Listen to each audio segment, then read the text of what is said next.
Assalamualaikum. Waduh. Box in focus.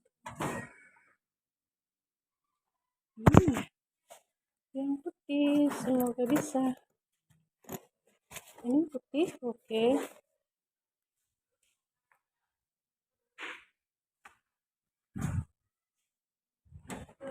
Waalaikumsalam.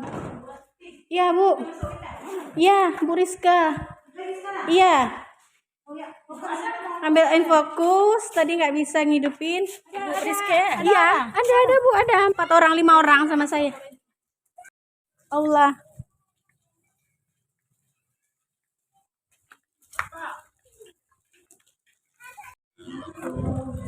Waalaikumsalam.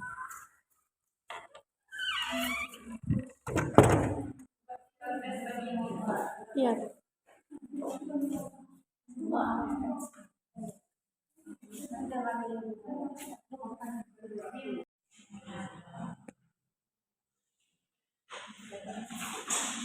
Nanti pula nggak masuk kuliah nih, nggak masuk mata kuliah nih. Oh, masuk.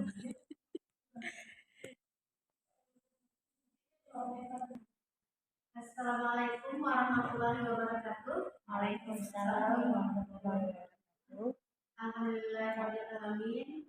Allahumma shalli ala sayyidina Muhammad wa ala ali sayyidina Muhammad.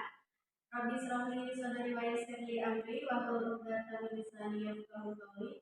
Rabbi zidni ilman warzuqni fahman. Yang saya hormati Ibu Mengaku mata kuliah pengembangan sosio-emosional AUD.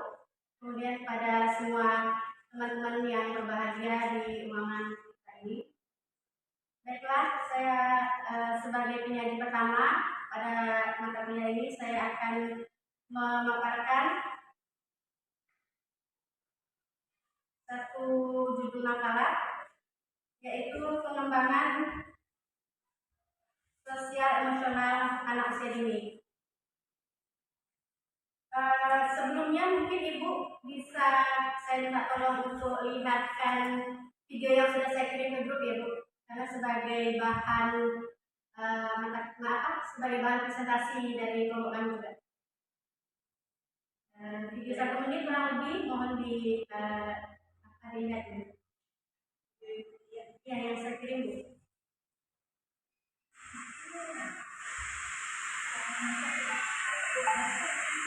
Video anak-anak ya Bu, video anak-anak Bu, video anak-anak tentang ya.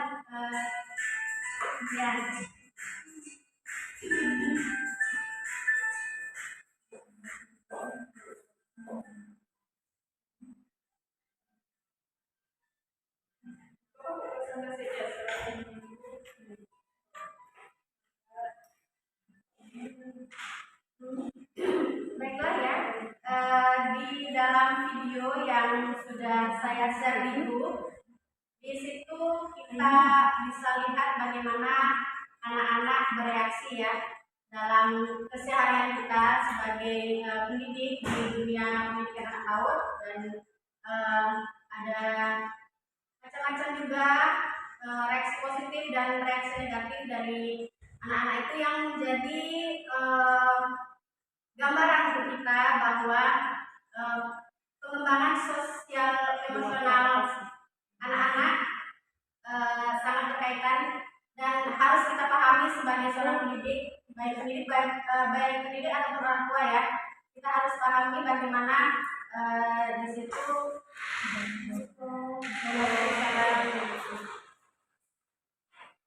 disitulah menjadi bahan untuk kita mengenal bagaimana yang namanya emosi, kemudian reaksi dari setiap tingkah dan pola tingkah laku anak. Dalam materi yang kami ambil, kali ini. Pertama, rumusan masalahnya adalah mengetahui bagaimana pengembangan sosial emosional AUD, kemudian mengetahui sasaran dalam pengembangan sosial emosional AUD. Yang ketiga, mengetahui bagaimana teori psikososial dan Erikson dan pengembangannya. Nah, pembahasan yang kami ambil yaitu pertama tentang pengertian dan urgensi pengembangan sosial emosional. Pengertian pengembangan sosial emosional dapat diartikan sebagai salah satu sekuen dalam perilaku kehidupan individu, seorang individu, yang itu bisa dari individu itu lahir sampai masa akhir individu ya. Jadi dalam setiap perkembangan manusia, disitulah terjadinya sosio emosional manusia. Dan perkembangan emosional ini sangatlah penting untuk kita pahami dan kita telaah lebih lanjut guna untuk memberikan kepada kita gambaran-gambaran bagaimana kita bisa menyikapi setiap ada emosi yang negatif, baik emosi negatif dan emosi positif. Itu kemudian pengertian urgensi dari perkembangan sosial emosionalnya adalah di mana kita harus memahami ya ibu ya, memahami dan mengerti bahwa kita sebagai pendidik hendaklah menjadi memberikan simulasi dan menjadi fasilitator ya bagi anak, utamanya bagi anak, di mana setiap perkembangan ataupun tahapan perkembangan emosi anak itu harus kita berikan tanggapan yang baik gitu, tanggapan yang baik, kemudian kita arahkan ke arah yang lebih positif.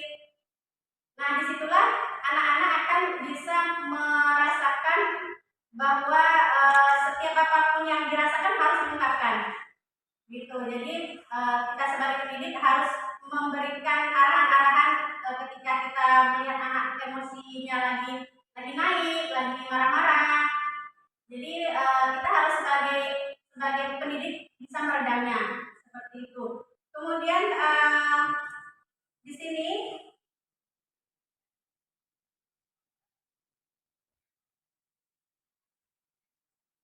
di poin nomor 2 adalah sasaran pengembangan sosial emosional pada anak usia dini. Pertama, hendaknya kita bisa menempatkan anak menjadi manusia yang bisa berlaku baik, berlaku positif dalam setiap tindakannya ya. Jadi sasaran yang diharapkan pertama membantu anak mengenal lingkungannya, kemudian membantu anak untuk lebih mandiri, membantu anak mengenali perasaan pada anak, kemudian membantu anak menyelesaikan setiap masalah yang dihadapinya. Yang kelima, membantu anak untuk berekspresi. Nah, itu pada sasarannya ya. Mungkin Ibu bisa baca lagi di beberapa makalah yang sudah kami share. Dan yang terakhir, poin dari sisi materi kali ini adalah teori psikososial Erik Erikson dan pengembangannya. Erik Erikson adalah merupakan tokoh psikososial di mana dia mengungkapkan ada 8 tahapan perkembangan psikososial pada setiap manusia, di mana 4 tahap perkembangan pertama yaitu lebih didasarkan pada ego, di mana itu dari 0 usia anak 0 dari anak baru lahir kemudian sampai anak menginjak usia kanak-kanak. Nah, itu ada 4 tahapan yang menurut Erik Erikson itu sangat menjadi pijakan di mana anak itu bisa menjadi percaya diri, kemudian bisa menempatkan dirinya di kehidupan bersosial di masyarakat. Nah, dari situlah peran kita sebagai seorang pendidik harus benar-benar mampu memahami dan menjadikan atau memberikan simulasi yang positif ya utamanya. Kemudian kita bisa menjadi fasilitator atau memberikan fasilitas, misalkan memberikan fasilitas yang mendukung bagi perkembangan sosial emosional pada anak. Nah, mungkin itu saja yang bisa saya paparkan untuk materi kali ini.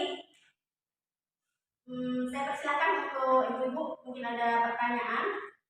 Sudah saya share itu ya ibu, di situ banyak reaksi anak-anak yang bisa kita ambil pelajarannya ya. Di situ ada anak yang dengan reaksi positif, misalkan dia mengambil mainan, kemudian dia duduk di satu sudut menyendiri, dia bermain sendiri, tidak mengganggu teman-teman lain. Nah, itu juga satu perkembangan yang sebaiknya ya kita biarkan mungkin ya anak-anak yang tidak mengganggu temannya, karena memang dia punya cara belajar sendiri itu, memahami sesuatu sendiri. Kemudian ada di video itu juga kelompok anak yang mengambil alat-alat belajar di sekolah ya, untuk bermain peran gitu. Ada yang menjual, ada yang membeli. Di video saya boleh dilihat ya Bu. Nah itu kita sebagai guru biasanya, kalau kami hanya melihat saja ketika mereka bisa bermain, biarpun berserak-serak, tapi mereka bisa saling komunikasi gitu dengan antar anak gitu ya, tidak kemudian ada terjadi hal-hal yang negatif seperti marah-marah misalkan. Nah, ketika terjadi hal yang negatif yang kita kira itu sudah batas, nah barulah kita akan melerai ya, atau memberi arahan apa yang sebaiknya dilakukan. Ada juga di situ misalkan berebutan mainan. Nah, berebutan mainan ini kan emosi negatif ya Bu. Jadi ya hendaknya kita sebagai seorang guru memberikan arahan-arahan lah, atau mengarahkan ke permainan yang lain yang itu tidak disukai, tapi dengan kita memberikan pemahaman, oh ini asik juga loh permainan ini. Mungkin jungkat-jungkit juga senang daripada harus berebutan main ayunan, karena kan fasilitas nggak semuanya banyak gitu ya di PKTK. Jadi ya kita mengarahkan saja, karena disitulah proses anak itu mengeluarkan emosinya. Bagaimana dia berebutan, harus saya, ini teman saya nggak bergantian loh Bu, udah dari tadi saya ngantri tapi nggak ngantri juga, karena memang ada anak yang egonya tinggi, nggak mau dia bergantian dengan teman, biarpun sudah kita arahkan begitu misalkan ya 20 ayunan lagi terus ganti sama temannya, tetap anak nggak mau ngantri lagi gitu ya main ayunan. Jadi ya kita alihkan saja ke permainan yang lain Bu. Apa yang anak-anak kira-kira makanya di situ kita anak itu harus kita tahu juga ya, dia suka apa gitu dalam kesehariannya tuh. Misalkan suka menggambar, satu hari dia pengen main ayunan misalkan, tapi ya kita ajak lagi yuk menggambar yuk sama ibu, kan asik juga kita menggambar apa gitu. Ya mungkin itu ya Bu, lebih membangun rasa percaya diri anak. Nah bisa juga Bu, dengan kita memfasilitasi anak dengan mainan yang lain, nah itu kita memberikan kesempatan untuk anak gitu. Ya. Komunikasi dengan si anak, misalnya kita tahu perasaan si anak hari ini, misalkan dia komunikasi dengan kesehariannya kayak mana sama si anak. Itu kita bisa memberikan kesempatan untuk si anak untuk berbicara, tidak memotong pembicaraannya. Itu bisa membangun percaya diri dia. Karena kan misalkan kalau kita sering sela-sela pembicaraan anak, kan anak-anak jadi minder, oh ibu guru tidak mau mendengar cerita saya gitu. Kemudian bisa mengajarkan mengenai emosi seperti senang, sedih, marah, seperti itu memberikan motivasi untuk anak. Misalnya kayak tadi jika percaya dirinya tidak ada, kita berikan motivasi kepada si anak bahwa tidak perlu takut untuk tampil di depan atau berbicara apa yang dia pikirkan. Itu memberikan pujian atas apa yang anak sampaikan tadi. Itu bisa membangun rasa percaya diri itu mengajarkan hal yang ditakuti, ada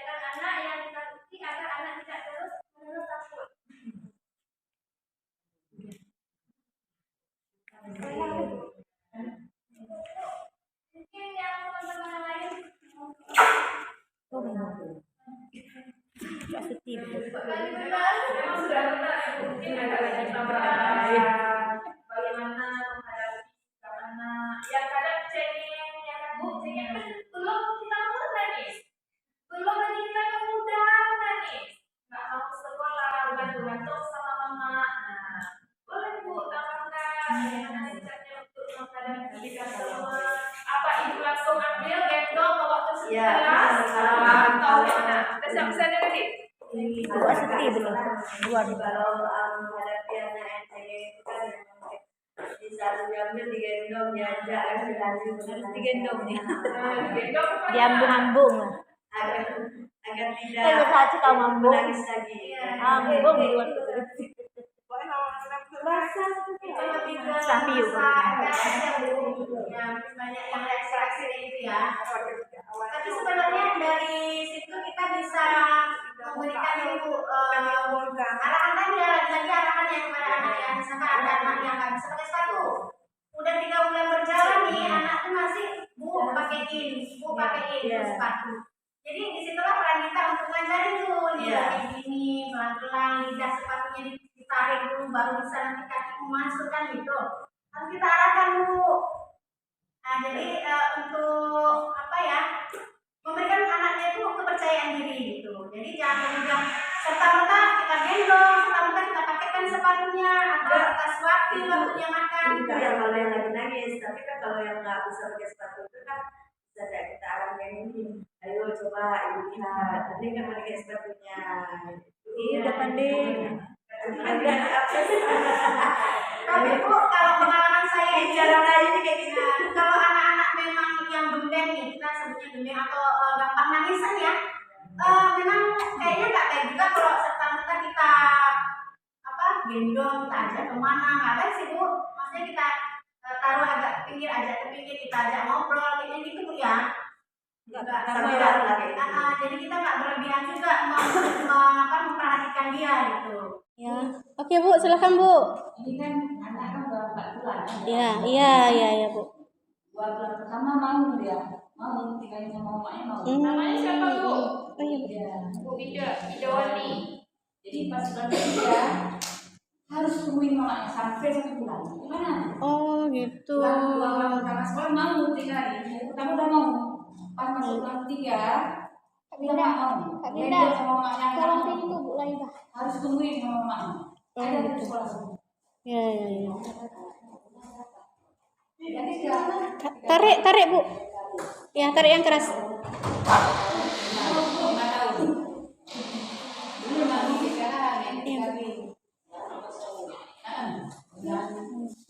Udah 4 bulan sekolah. Tiba-tiba Iya. nggak mau lagi sekolah. harus tungguin sama mamanya. Berarti dia punya masalah lagi Iya. sekolah. Ingus keluar. Malu. Dia akan malu. Dia akan nggak pede. Nah, ini beli jajan itu aja. Nah, dia juga akan malu. Nah, jadi itu faktornya itu ada di sekolah. Kemudian gurunya ini terkadang kenapa Ini sih terjadi pada anak-anak tertentu juga selalu menyalahkan. Jadi dia nggak bisa jadi lagi ya. Dia merasa takut sendiri. Udah malas sekolah, udah nggak mau dia. Udah nggak ada lagi motivasi untuk dia ini untuk pergi sekolah. Jadi seperti itu. Boleh yang lain menambahkan kalau ada kasusnya? Ya, anak-anak ini bermacam-macam model, bermacam-macam karakter. Kenapa saya bilang tadi guru TK ini sangat luar biasa? Mereka itu mampu untuk mengelola anak-anak ini. Ada 30 orang, 30 model yang dia bina, 30 karakter yang akan dia bentuk. Makanya guru TK itu dinamakan guru yang sangat luar biasa. Terkadang orang tuanya di rumah saja itu kita ingatkan lagi supaya nanti yang pemateri datang lebih awal. Kemudian kalau bisa membawa laptop sendiri ya, kalau bisa. Kalau nggak bisa ya. Kemudian sama seperti yang tampil membawa pada hari ini itu sehari sebelum tampil itu harap makalah sudah sangat bagus menurut saya ya. Dan untuk keaktifan forumnya juga sangat bagus dan tolong dipertahankan ke depannya juga seperti ini, loyalitas ke teman-teman itu diskusi itu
Ya bentar Bu, ini gak ada sinyal juga Bu.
Kameranya nih, kamera dekat.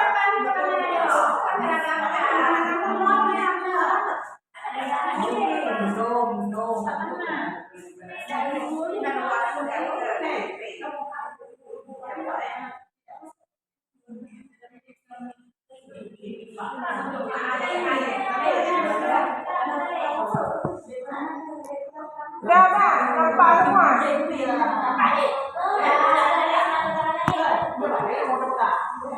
Bu, pindah.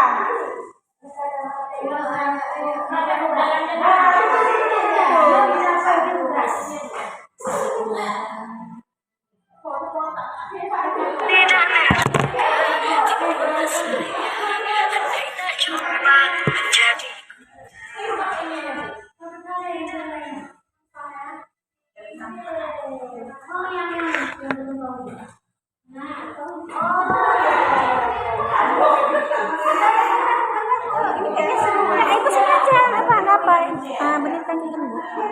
Nih yang punya saya. Oke. Ya Allah. Kata ibu rempong. Dah. Hai, buat pindah. Ya.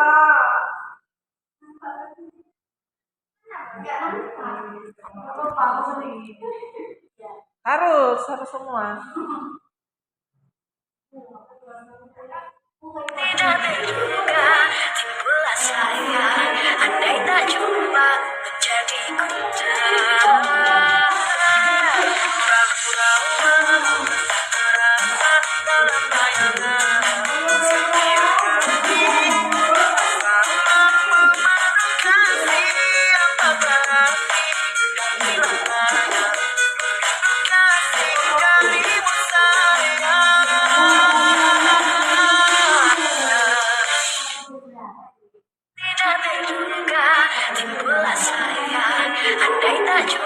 menjadiku.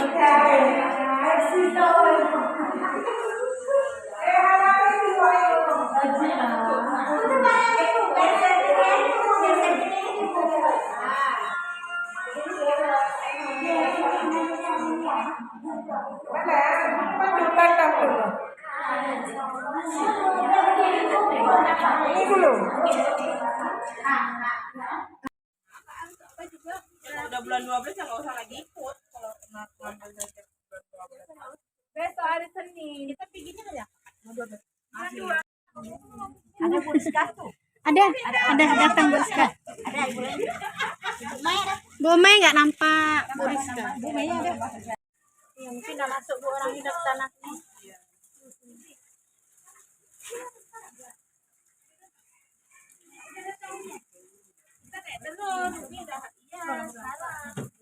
Bu Habibah ada? Bu Habibah nggak nampak ya? Nggak nampak ya? Nanti ada di Honda. Masih hujan, kita mau pulang.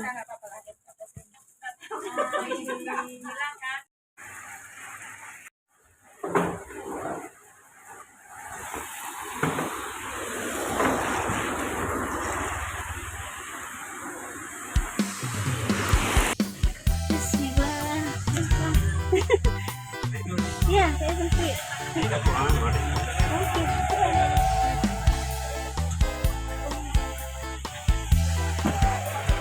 Kira sore nggak ada mobil.